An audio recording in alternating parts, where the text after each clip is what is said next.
Bismillahirrahmanirrahim. Ya Rabbi bil Mustafa balligh maqasidana waghfir lana ma madha ya wasi'al karami.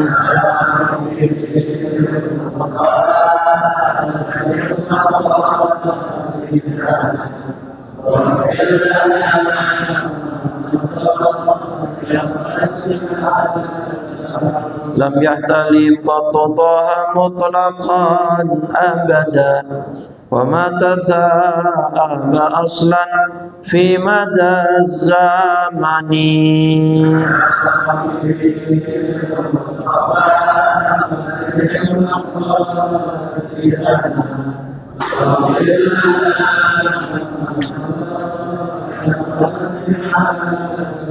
Minhu dawabu falam tahrabu wa ma waqa'at dhubabatun abadan fi jismihil hasani.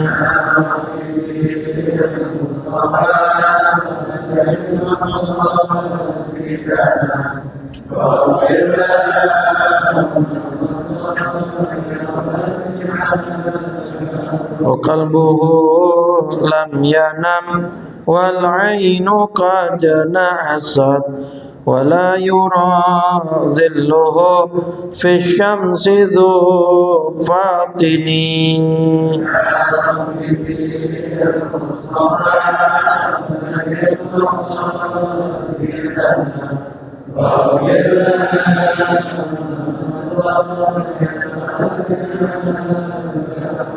Qalbuhu lam yanam wal ainu qad na'asat wa la yura dhilluhu fi syamsi dhu fatini.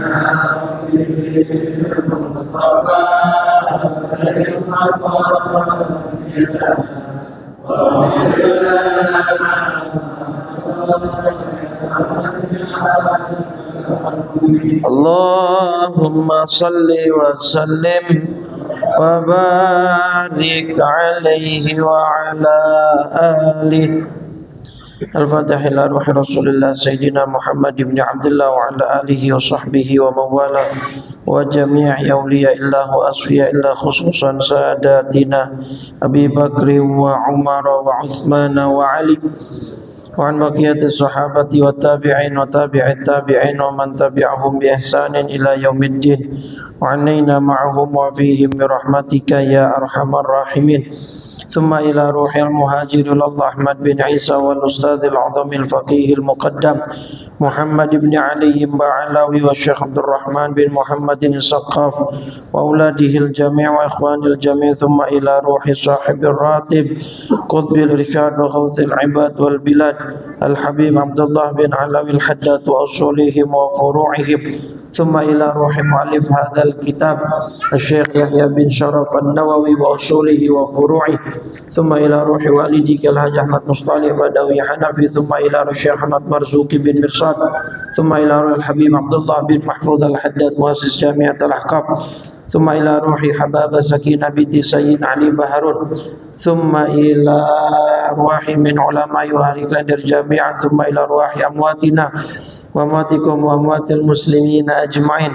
أن الله الكريم تغشانا تغشاه بالرحمة والمغفرة ويعيد علينا من بركاتهم وعلومهم ونفحاتهم في الدين والدنيا والآخرة وعلانية الفتوح والمنوح والرسوخ وتوبة النصوح وصلاح الجسد والروح وإلى حضرة النبي. الفاتحة.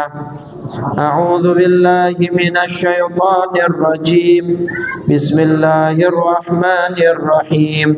الحمد لله رب العالمين الرحمن الرحيم مالك يوم الدين إياك نعبد وإياك نستعين اهدنا الصراط المستقيم صراط الذين أنعمت عليهم غير المغضوب عليهم ولا الضالين. Amin. Satu lagi surat Al-Fatihah untuk ketua DKM kita Pak Jiwarto yang sedang kurang sehat, semoga Allah angkat penyakitnya, sehatkan badannya, memberikan kesabaran dan ketabahan bagi yang bersangkutan dan bagi yang merawatnya. Al-Fatihah hadratin Nabi Muhammadin sallallahu alaihi wasallam. أن الله تعالى يؤتيه الوسيلة والفضيلة والشرف والدرجة العالية الرفيعة وابعثه مقاما محمودا الذي وعدته إنك لا تخلف الميعاد. ثم إلى روحه الحبيب أبي بكر بن عبد الله العطاس أصوله وفروعه إن الله الكريم تغشانا تغشاه بالرحمة والمغفرة وعيد علينا من بركاته وعلومه ونفحاته في الدين والدنيا والآخرة. ثم على نية أن الله تعالى يشفي مرضاه فأجي وارضاه بن فلان شفاء عاجلا غير أجل شفاء لا يغادر سقما ولا عللا ولا ألما ويصح جسدنا وإياه ظاهرا وباطنا في خير ولطف وعافية وعلى ما نوى أسلافنا الصالحون وعلى ما نوينا من نوايا صالحة يا ربنا حققها بسر أسرار الفاتحة. أعوذ بالله من الشيطان الرجيم. بسم الله الرحمن الرحيم. الحمد لله رب العالمين الرحمن الرحيم مالك يوم الدين إياك نعبد وإياك نستعين اهدنا الصراط المستقيم صراط الذين أنعمت عليهم غير ولا الضالين. آمين. بسم الله الرحمن الرحيم. نويت التعلم والتعليم والتذكر والتذكير والنفع والانتفاع والإفادة والاستفادة والحث على التمسك بكتاب الله وبسنة رسول الله صلى الله عليه وسلم والدعاء إلى الهدى والدلالة على الخير ابتغاء وجه الله ومرضاته وقربه وثوابه.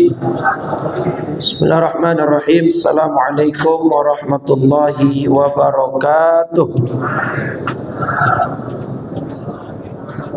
Alhamdulillahilladzi hadana lihadza wa ma kunna linahtadiya laula an hadanallah. Asyhadu an la ilaha illallah wahdahu la syarikalah. Asyhadu anna sayyidana wa nabiyyana Muhammadan abduhu wa rasuluh la nabiyya wa la rasula ba'dah. Allahumma salli wa sallim wa karrim wa azim ala sayyidina Muhammadin ala alihi wa sahbihi ajma'in.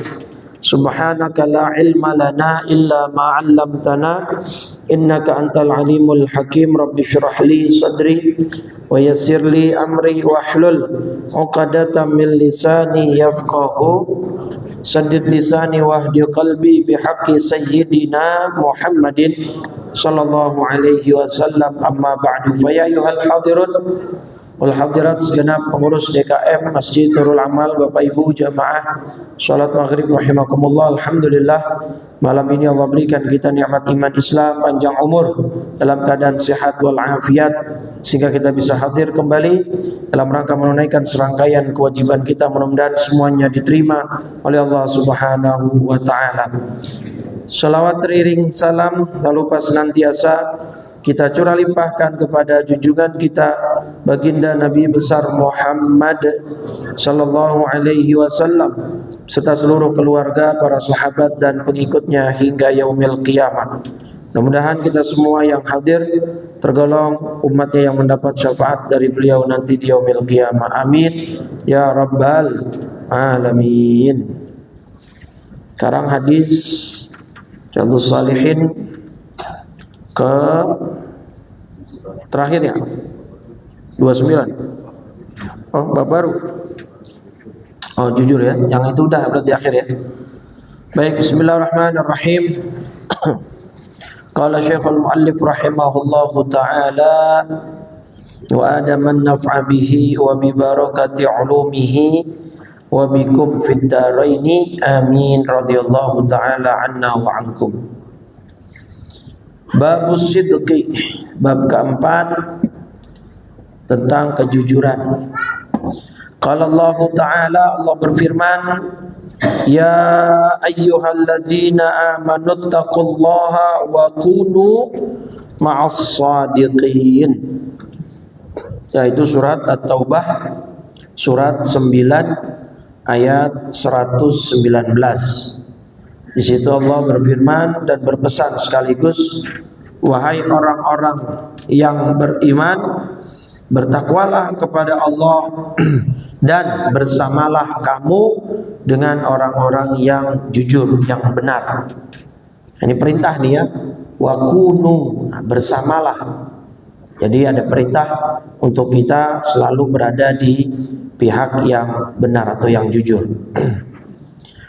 Kemudian waqala ta'ala, firman kedua surat Al-Ahzab surat 33 ayat 35. Was-shadiqina was-shadiqat.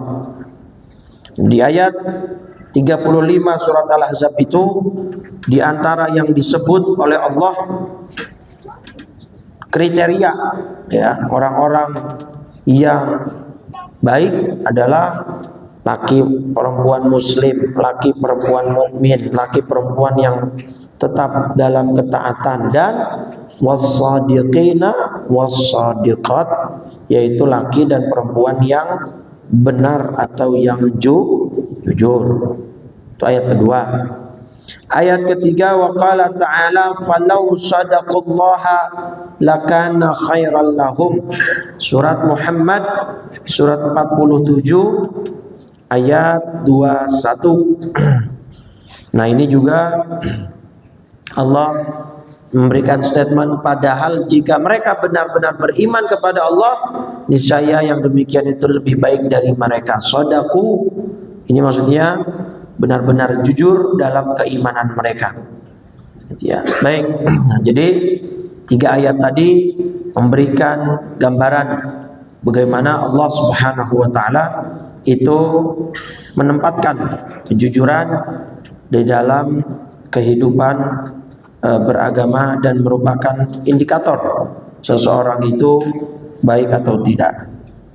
Masuk ke hadis pertama dalam bab yang keempat. Wa ammal ahadits fal awwalu an ibni Mas'ud radhiyallahu anhu 'anil nabiy sallallahu alaihi wasallam qala inna as-sidqa yahdi ilal birr wa innal birra yahdi ilal jannah wa innar rajula la yasduqu hatta yuktaba 'indallahi siddiqan wa innal kadhiba yahdi ilal fujur wa innal fujura yahdi ilan nar wa innar rajula la yakdhibu hatta yuktaba 'indallahi kadzaban.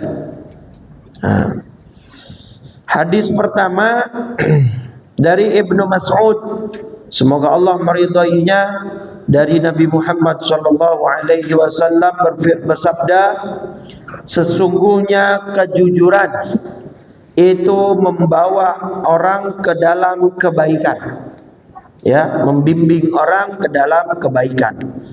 Dan sesungguhnya kebaikan itu membimbing orang menuju ke dalam surga. Dan sesungguhnya seorang pria apabila dia terus melakukan kejujuran sampai kemudian dicatat di sisi Allah sebagai orang siddiqan, sebagai orang yang jujur. Dan sesungguhnya dusta atau bohong itu membimbing orang kepada kemaksiatan, fujur. Dan sesungguhnya kemaksiatan itu membimbing orang masuk ke neraka.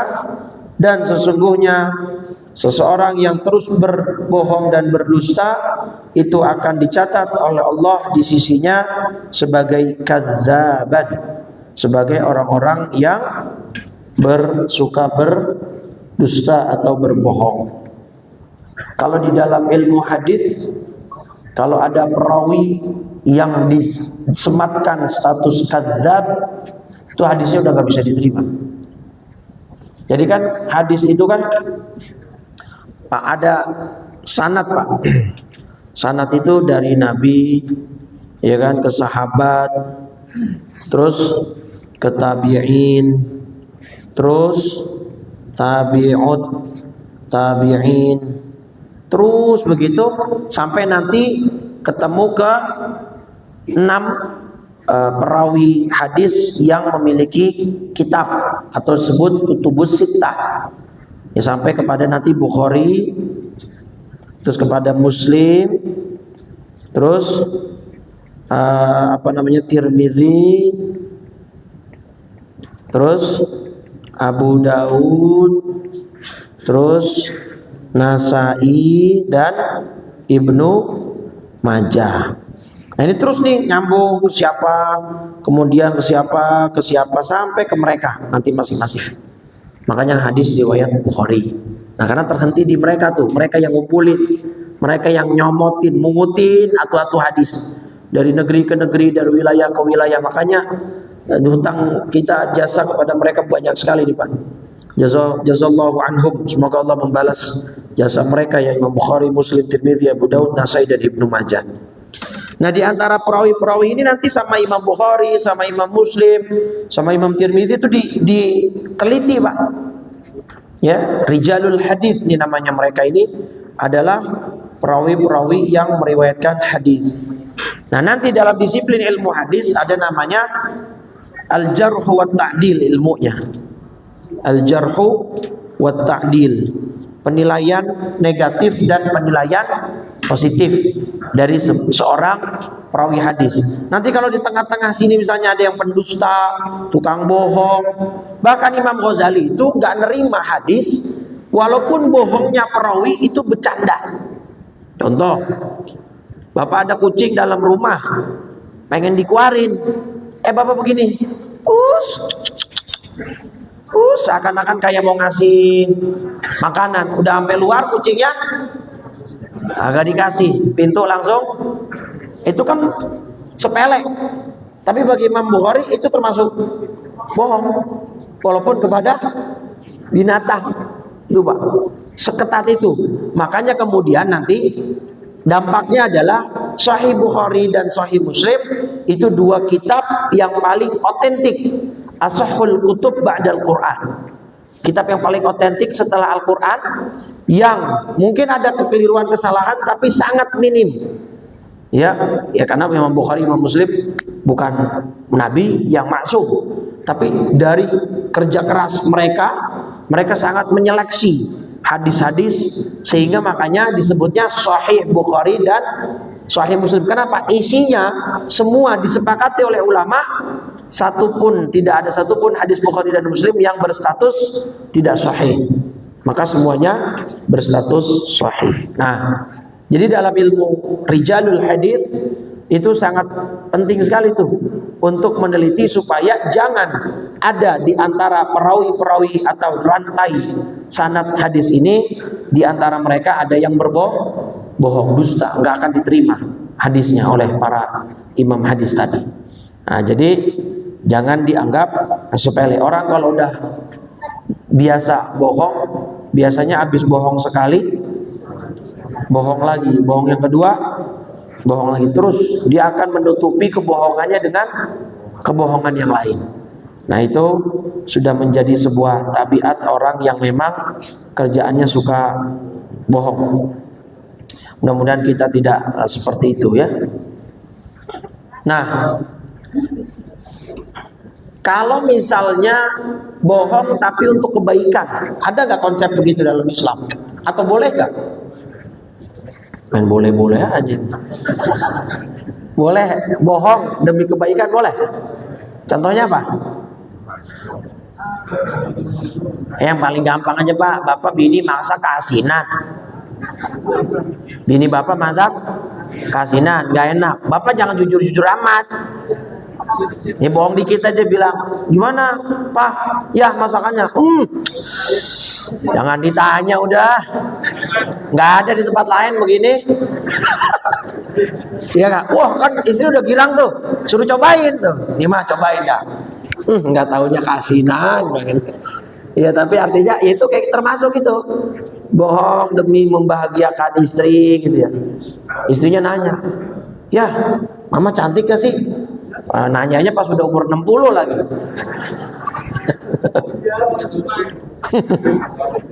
Jangan jujur-jujur amat. Bilang aja udah, ya cantik mah udah. Emang kadang-kadang emang gitu Pak, perempuan itu butuh afirmasi bahasa. Kadang-kadang makanya sampai walaupun udah punya cucu, itu perempuan masih nanya sama suaminya, ya ayah sayang gak sih sama mama? Lah udah punya cucu 5, masih bahas sayang sama cinta dong. Jadi emang perempuan butuh Pak, butuh iyain aja udah, jangan pakai jujur-jujur banget udah iya gitu. Karena memang wanita tuh perlu pengakuan seperti itu gitu ya. Nah jadi bohong demi kebaikan, contohnya apa? Nabi Ibrahim. Nah, Nabi Ibrahim itu pernah bohong seumur hidup berapa kali Pak? Nabi Ibrahim pernah bohong berapa kali dalam hidup? Nabi Ibrahim bohongnya dalam hidup berapa kali? Cuma 3 kali. Itu juga 3 kali semuanya demi kebaikan. Nggak ada yang bohongnya karena apa? Nafsu, karena ada pengen begini begitu, enggak. Semua bohongnya Nabi Ibrahim itu untuk kebaikan. Kebaikan apa? Kebaikan dakwah. Nggak ada yang karena nafsu, karena apa. Apa bohongnya Nabi Ibrahim yang 3 itu? Ayo, dia tahu 3 bohongnya Nabi Ibrahim seumur hidup. Berhala itu nomor 2 sebenarnya. Apa namanya? Ketika berhala yang gede disisain, ya kan? Nih. Ini ayatnya udah saya catat. Nih Nabi Ibrahim berbohong itu 3 kali. Ya, pertama ketika di surat nanti nih dilihat nih ayatnya, surat 37 ayat 89. Kita lihat.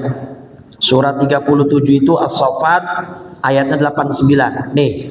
Faqala inni saqim. Kata Nabi Ibrahim, sungguhnya aku sakit. Konteks ayat ini apa?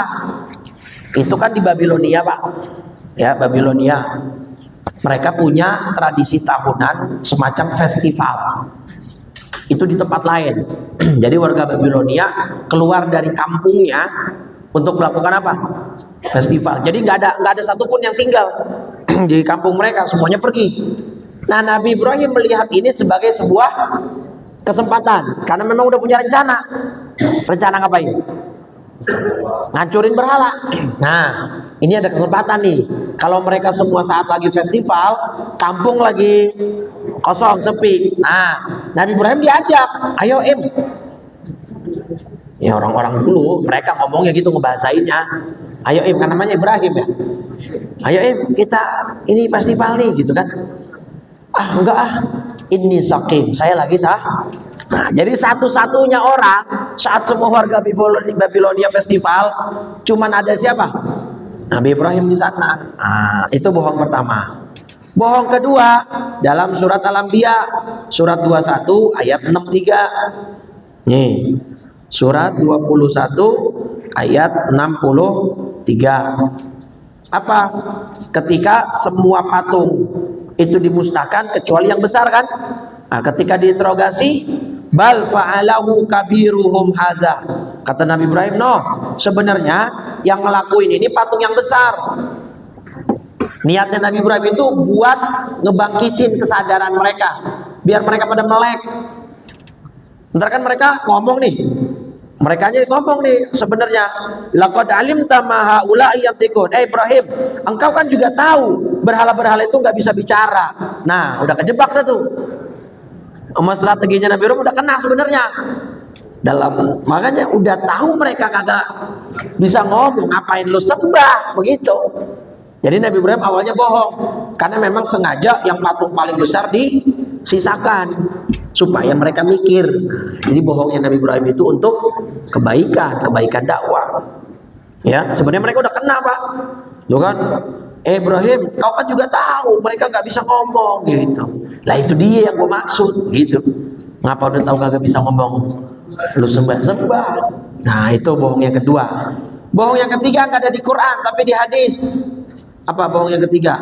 Ketika Nabi Ibrahim dan istrinya Sarah menuju ke Mesir. Nah, Mesir saat itu rajanya Fir'aun itu gelar untuk raja Mesir. Itu gelarnya Jadi siapapun saat itu yang menduduki kursi kerajaan itu namanya Firaun. Cuman yang terkenal di dalam Al-Quran yang kisahnya diabadikan Firaunnya zaman Nabi Musa gitu loh, Bu.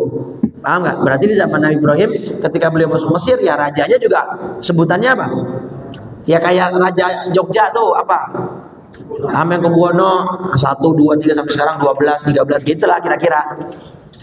Nah, itu Firaun saat Nabi Ibrahim dan Siti Sarah masuk ke sana punya kebijakan. Kalau ada cewek cantik, sama raja diambil buat jadi selir. Kalau si cewek ini punya suaminya bakal dibunuh. Nah, Nabi Ibrahim bilang ke Sarah, nanti kalau ada prajurit raja ngejemput kamu, jangan bilang kita suami istri. Nah, begitu ditanya sama prajurit, pas prajuritnya datang, siapa ini? Innaha ukhti. Dia ini adik saya, saudara perempuan saya, gitu.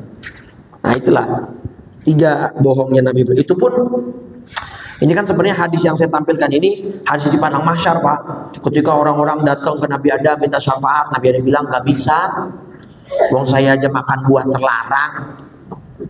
Terus kata Nabi Adam, sono kita ke Nuh. Nuh itu rasul pertama. Nabi Nuh bilang, saya juga nggak bisa nolongin. Wong gara-gara doa saya umat saya jadi binasa. Surat Nuh, surat 71 ayat 26. Qala Nuh rabbi la tadhar 'alal ardi minal kafirina dayyara. Jadi umatnya Nabi Nuh itu kena banjir itu dimusnahkan ya gara-gara doanya Nabi Nuh karena udah gak kuat. Lah 950 tahun dakwah. Yang beriman cuma 80. 950 tahun yang beriman cuma, berarti kan rasionya per 100 tahun nggak ada 10 orang. Bayangin 100 tahun nggak ada 10 orang yang ikut. Coba deh itu. Lah Ustadz zaman sekarang kagak ada yang sabar begitu. Yang ngaji cuma 5 besok kagak ngaji lagi udah. Perai udah libur udah. Nabi Nuh makanya masuk Rasul Ulul Azmi. Lah 950 tahun. Tapi sesayang-sayang dan sesabar-sabarnya Nabi Nuh kepada umatnya, ujung-ujungnya umatnya binasa gara-gara siapa? Doanya Nabi Nuh gitu. Kalau Nabi Muhammad SAW nggak begitu, Pak. Terus kata Nabi Nuh, sono kita ke Nabi Ibrahim. Nabi Ibrahim itu kan Khalilullah, sahabatnya Allah, kekasihnya Allah. Nah itu tadi Nabi Ibrahim bilang, jangan ke saya. Saya pernah bohong 3 kali seumur hidup, saya malu sama Allah. Tubuh 3 kali seumur hidup 3 kali. Kalau kita sehari 3 kali. Udah kayak minum obat. Bohong ya. Ya Allah. Dah, kata Nabi Ibrahim, sono kita ke Nabi Musa aja. Nabi Musa itu kan kalimullah, orang yang bisa berdialog, berbicara langsung dengan Allah, sebagaimana An-Nisa 164. Kata Nabi Musa, jangan saya. Di surat Al-Qasas ayat 15, saya nggak sengaja mukul orang sampai kemudian orangnya apa? Mati. Fawakazahu Musa faqadha alaih. Itu surat Al-Qasas ayat 15. Jangan ke saya. Itu Nabi Musa, Bapak Ibu tuh kekuatannya. Nampol kagak sengaja mati orangnya. Bayangin. Lah dalam hadis Bukhari kan udah pernah saya tampilin juga. Malaikat Israel digaplok sama Nabi Musa, matanya copot. Coba itu Nabi Musa. Jadi kekuatan yang lain gak ada apa-apanya sama Nabi Musa. Tapi kita punya utang budi nih sama Nabi Musa nih. Umat Nabi Muhammad punya utang budi sama Nabi Musa. Kapan? Pas Mi'raj, pas Nabi nerima perintah sholat. Nah, itu yang minta Nabi Muhammad biar minta kortingan ke Allah siapa? Nah, Nabi Musa. Besok terima kasih sama Nabi Musa ya. Nah iya, kita punya utang sama Nabi Musa ya. Kalau kagak karena Nabi Musa, lah kita 50 kali sholat sehari, coba dah. Kagak bisa ngapa-ngapain kita. Belum selesai masak, udah waktu masuk sholat, baru ngerajangin cabai bawang, azan lagi, sholat lagi, coba dah. Nah 50 sehari semalam. Gara-gara Nabi Musa, barokahnya ketemu sama Nabi Muhammad. Nabi Musa bilang, jangan Muhammad, umat saya aja yang bisiknya lebih hebat, lebih kuat, lebih gede, itu nggak kuat, soalnya minta kortingan. Sampai akhirnya kemudian 5 waktu. Itu juga kata Nabi Musa, masih jangan. Ketika 5 waktu tuh udah dikortingin sampai 5 waktu sholat, jangan Muhammad, masih keberatan itu, masih kebanyakan. Kebukti gak sekarang, zaman sekarang yang 5 waktu aja banyak yang, nah itu dia. Jadi Nabi Musa, di barokahnya Nabi Musa, kita punya utang budi dengan Nabi Musa.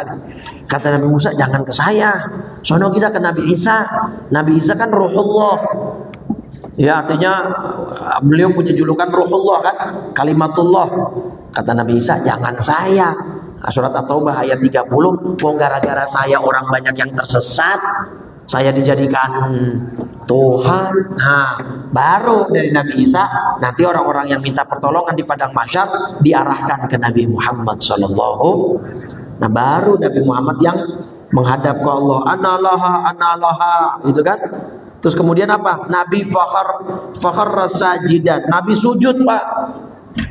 Kemudian kata Allah, ya Muhammad irfa' ra'sak. Ya Muhammad, angkat kepalamu. Wa qul yusma'lak. Katakanlah, maka perkataanmu akan didengar hari ini. Wasal tu'ta, mintalah, karena permintaanmu akan dikabulkan. Wasfa'tu syafa', dan berikanlah syafaat, karena syafaatmu hari ini akan diperkenankan. Fa'akul, dan Nabi akan berkata, ya Rabbi ummati. Tuh, Pak, nggak ada Nabi kayak Nabi kita Muhammad Sallallahu Alaihi Wasallam. Mau meninggal yang diingat umatnya, pas dibangkitkan dari alam kubur ketika di padang mahsyar, pertama kali yang dibangkitkan adalah beliau. Yang pertama diingat adalah umatnya. Di sirat yang dicari umatnya, di haud yang ditungguin umatnya. Ketika ini di padang mahsyar juga yang diingetin siapa? Umatnya. Kalau umatnya yang diingetin romannya santai banget. Agak ada mikir-mikirnya. Ya, padahal kita dipikirin sama Nabi, tapi kitanya sendiri, Allah kagak ada pikirannya. Sholat kagak, puasa ogah, boro-boro sholawat ke Nabinya, padahal Nabi udah segitu khawatirnya sama kita. La haula wala quwata illa billah. Tuh ya. Jadi itu bohongnya Nabi Ibrahim tuh. Jadi Nabi Ibrahim bohong seumur hidup cuma berapa? 3 kali, itu pun untuk kebaikan. Maka dari sini ulama berpendapat berarti kalau bohong untuk kebaikan demi yang pasti kebaikannya bisa dipastikan ya, bahwa kalau kita bohong begini ada kebaikan yang akan terjadi, maka itu diperbolehkan. Contoh misalnya Bapak Ibu, ada orang ngumpet di rumah, dikejar-kejar sama orang mau dibunuh, terus ada orang datang, Pak melihat ke orang begini-begini, nah, udah tahu dia bawa golok, bawa pedang. Lo jangan ngomong, no ada di dalam lagi ngumpet. Jadi ngomong aja, kagak tahu ya, untuk nyelamatin dulu. Ntar masalahnya apa ya diselesaikan belakangan begitu ya. Untuk kebaikan. kebaikan. Baik, jelas tuh. Nah, termasuk tadi tuh untuk menyenangkan istri itu boleh ya, daripada terunyam urusan ya.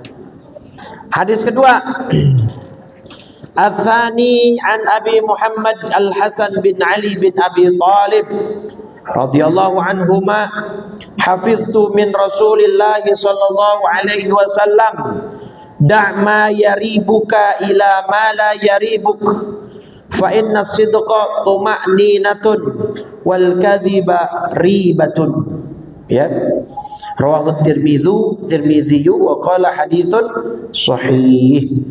Qauluhu yaribuka wa huwa bi fathil ya'i wa dhammiha wa ma'naha utruk ma tashukku fi hillihi wa'dil ila ma la tashukku fihi. Hadis kedua dari Abu Muhammad Hasan bin Ali bin Abi Thalib, berarti dari cucu Nabi nih. Ya, hafiztu min Rasulillah, aku mengingat di antara pesan-pesan dari Rasul sallallahu alaihi wasallam apa? Da' ma yaribuka ila ma la yaribuk. Tinggalkanlah perkara atau hal-hal yang membuatmu ragu.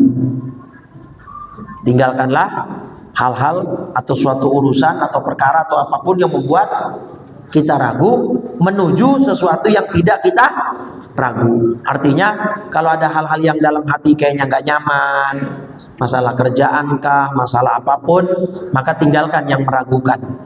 Ya, contoh penerapan kaidah ini, misalnya Bapak makan di warteg, tadi makan bakwan berapa ya? 2 apa 5? Nah, tinggalkan yang ragu, Pak. Yang ragu itu kan 2-nya, Pak, bukan 5-nya.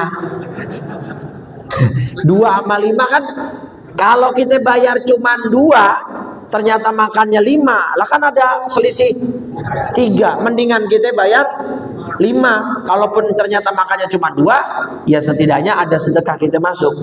Nah, kita nggak dosa. Lagi pula bakwan paling berapa ribu, cuma selisih 3 paling 5-6 ribu, kalau harganya satunya 2 ribuan gitu ya.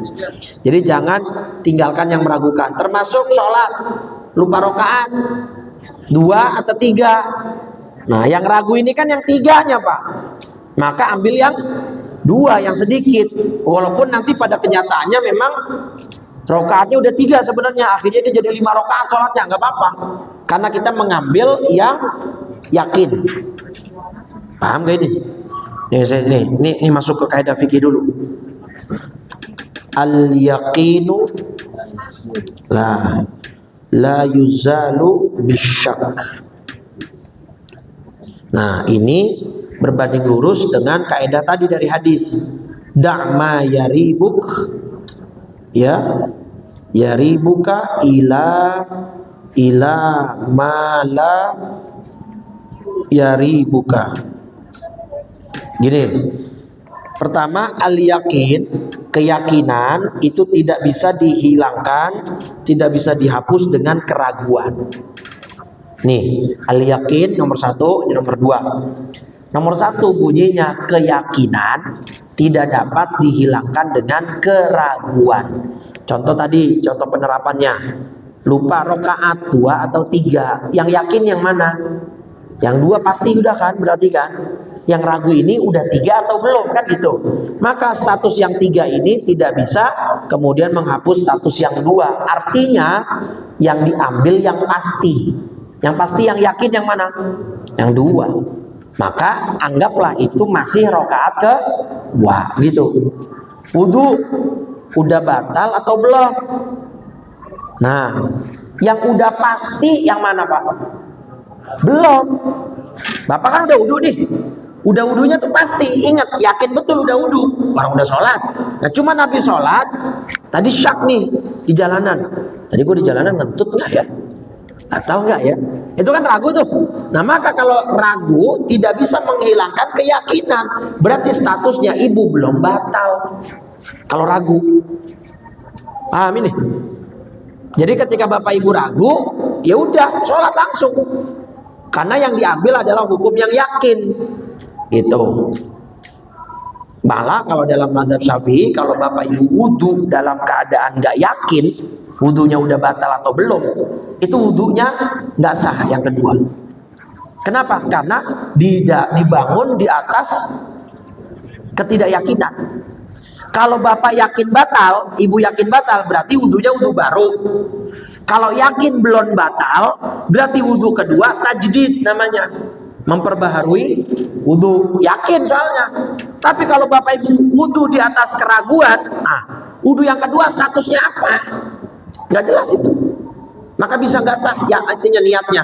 Maka gimana kalau ragu gitu? Kalau bapak ibu mau wudhu, ya udah batalin sekalian.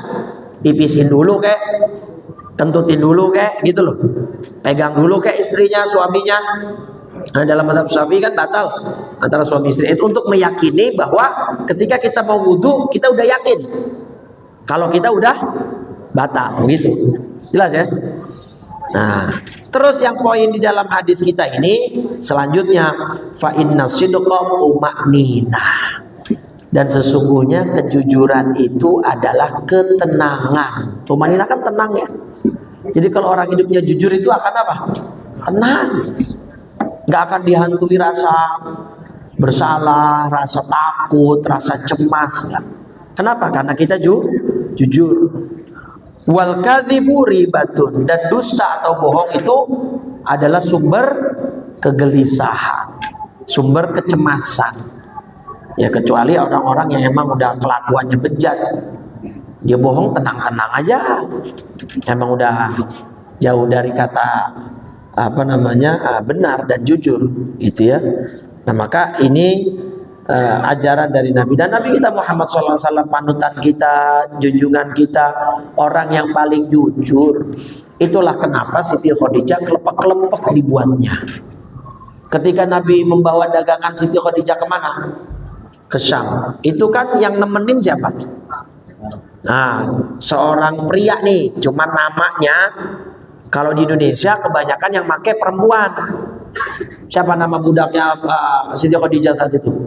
Maisarah.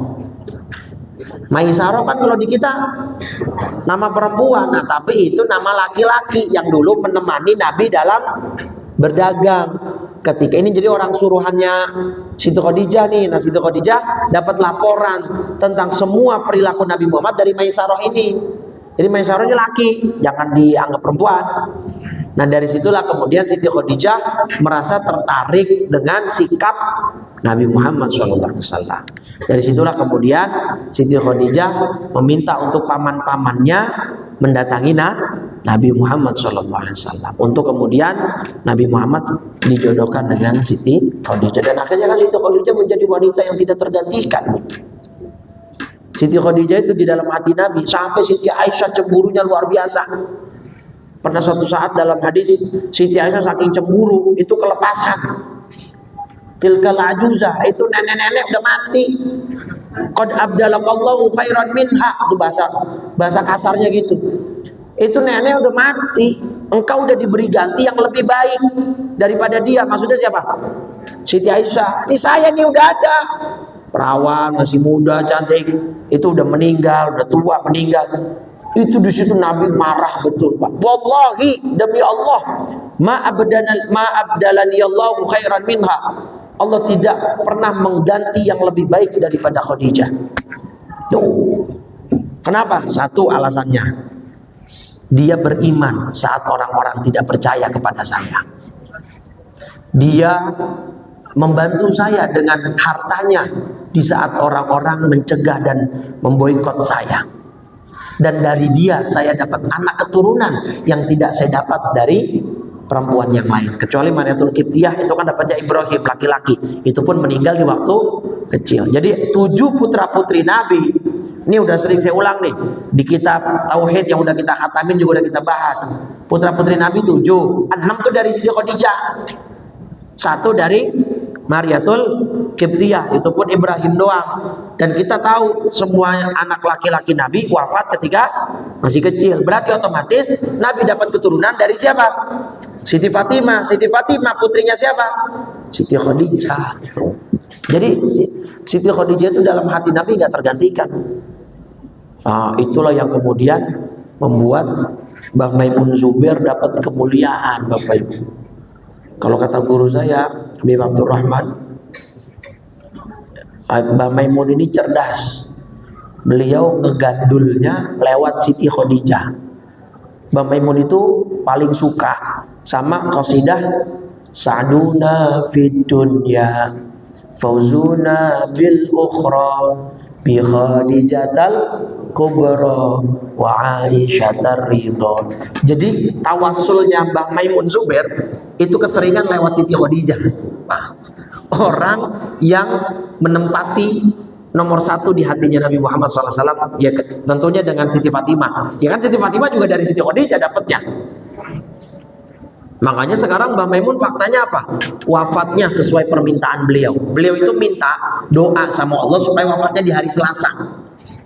Tahu nggak fakta itu Bapak Ibu? Jadi menurut penelitiannya Mbah Maimun, ulama itu kebanyakan wafatnya hari Selasa. Jadi beliau mintanya wafatnya hari Selasa. Dan beliau minta untuk supaya dimakaminya di mana? Di Mekah. Beliau mintanya di Mekah pokoknya. Akhirnya sekarang di mana wafatnya Mbah Maimun? Di Mekah. Itu atas doa permintaan beliau. Dia tuh, beliau meninggal Selasa ketika menunaikan ibadah haji di tahun 2019 kemarin. Dan di Makkah posisinya itu kurang lebih gak jauh dari posisi makamnya Siti Khadijah. Bayangin coba, orang mana Mbah Maimun, mana Rembang ya, Jawa Tengah kan, bisa dimakamin di tempat posisi sedekat itu dengan Siti. Kenapa? Karena selama hidupnya beliau sangat mengagumi sosok Siti Khadijah. Jadi kalau bahasa guru saya, beliau ini cerdas, ngegandulnya, gelendotannya sama orang yang dicintai Nabi Muhammad. Jadi nggak langsung ke nabinya, tapi lewat pintu masuk istrinya Nabi Siti Khadijah. Dapat kemuliaannya luar biasa Mama ini. Bahkan kesaksiannya Ustadz Adi Hidayat, pernah nonton ya tuh video ininya tentang makamnya Mbah Maimun yang mengeluarkan wangi yang wangi yang semerbak lah. Jadi Ustadz Adi Hidayat itu ziarah ya. Baca ntar dibuka sendiri YouTube-nya. Jadi kesaksian Ustadz Adi Hidayat terhadap makam Mbah Maimun Zubair. Jadi beliau itu ketika lagi ziarah ke makam Mbah Maimun mencium bau aroma wangi, sampai ditanyain sama orang di sekitar yang ada di dekat beliau, kamu pakai parfum, kamu banyak wangi, kamu nggak ada semua. Dan setelah beliau endus-endus ternyata muncul dari makamnya Mbah Maimun Zubair. Itu kesaksian Ustadz Adi Hidayat, bukan kata saya. Ya kalau nggak percaya ya protesnya ke Ustadz Adi Hidayat. Tapi kalau nggak percaya lagi, boleh sono ziarah ke makam Mbah Maimun Zubair di sana. Jadi artinya itulah ulama sekali Mbah Maimun saja masih butuh gandulan, gelendotan. Terus kita siapa? Mau petantang-petenteng kagak mau belajar sama guru. Kita mau masuknya lewat mana? Dan sekarang aja di dunia kita kalau mau ketemu orang penting, gubernur, presiden, kalau nggak lewat orang dalam, tangan kanannya, susah nggak? Oh, protokolnya ribet, repot, ini dan itu. Tapi kalau lewat orang dalam, itu esensi daripada kita berguru dengan ulama kita dari ulama-ulama. Kita cuma ngegandul doang, Pak. Ikutlah kalau pakai ngandelin amalan kita. Yalah, kita tahu seberapa banyak sholat kita. Udahnya dikit, kagak khusyuk lagi. Bener gak? Di sholat kita nih, udahnya dikit, kagak khusyuk, lupa rokaat lagi tadi. Coba itu. Kita mau ngandelin amal kita yang mana? Sedekah juga masih hitung-hitungan. Puasa juga ya. Kita tahu dah kualitas ibadah kita. Kalau kita nggak ngegandul lewat syafaat dan pertolongan guru-guru kita dari gurunya terus sampai ulama ke atas lah, romanya tipis kita masuk surga. Bener kan? Kita cuma ngarap rahmat Allah melalui tangan para guru-guru dan orang-orang yang kita kagumi, orang-orang soleh. Mudah-mudahan Allah selamatkan kita semua. Amin. Ya Rabbal. Nah, itu ya tentang kejujuran. 2 hadis pertama sudah kita baca. Mudah-mudahan Allah bimbing kita senantiasa untuk menjadi orang yang jujur, termasuk dalam berjualan, berniaga. Ya kan tadi kan Nabi Muhammad itu jujur dalam berniaga. Kalau emang barangnya jelek bilang jelek, kalau bilang bagus bilang bagus. Jangan sekali-kali ada unsur ghish atau penipuan di dalam usaha kita agar menjadi berkah. Baik, bismillahirrahmanirrahim. Assalamualaikum ya Rasulullah. Assalamualaikum ya Aba Fatimah. Assalamualaikum ya Jaddal Hasan. Assalamualaikum ya Jaddal Husain. Assalamualaikum ya Jadda Zainab. Assalamualaikum ya Sayyidah Fatimah binta Rasulillah. Assalamualaikum ya Ummal Hasan. Assalamualaikum ya Ummal Husain. Assalamualaikum ya Umma Zainab. Assalamualaikum ya Ummal Mu'minin. Ya Sayyidah Khadijah binta Khuwailid. Assalamualaikum ya Umma Fatimah. Assalamualaikum ya Umma Rasulillah.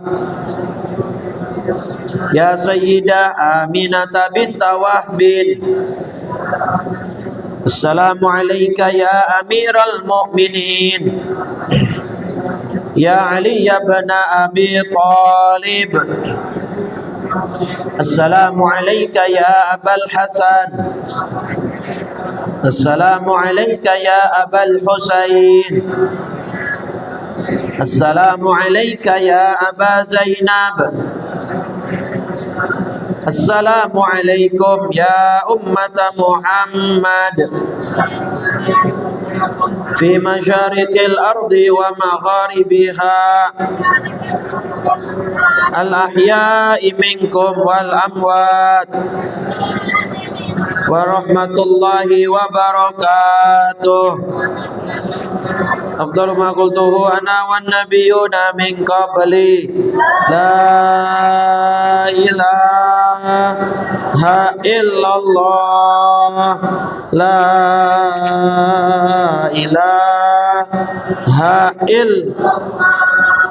La ilaha Muhammadur Rasulullah sallallahu alaihi wasallam kalimatu haqqin 'alaiha nahya wa 'alaiha namut wa biha nubatu insyaallah ta'ala minal aminin. Allahumma inna nas'aluka husnal khatimah wa na'udzubika min syarril 'aqibati wa su'il khatimah. Ya muqallibal qulub tsabbit qulubana 'ala dinika wa ta'atik. Allahumma ya muhawwilal hauli wal ahwal hawwil ahwalana ila ahsanil hal. Rabbana atina fid dunya hasanah wa fil akhirati hasanah wa qina adzabannar. Sallallahu ala sayyidina Muhammadin wa ala alihi wa sahbihi wa sallam walhamdulillahi rabbil. Subhanakallahumma wa bihamdika asyhadu an la ilaha illa anta astaghfiruka wa atubu ilaik. Assalamualaikum warahmatullahi wabarakatuh.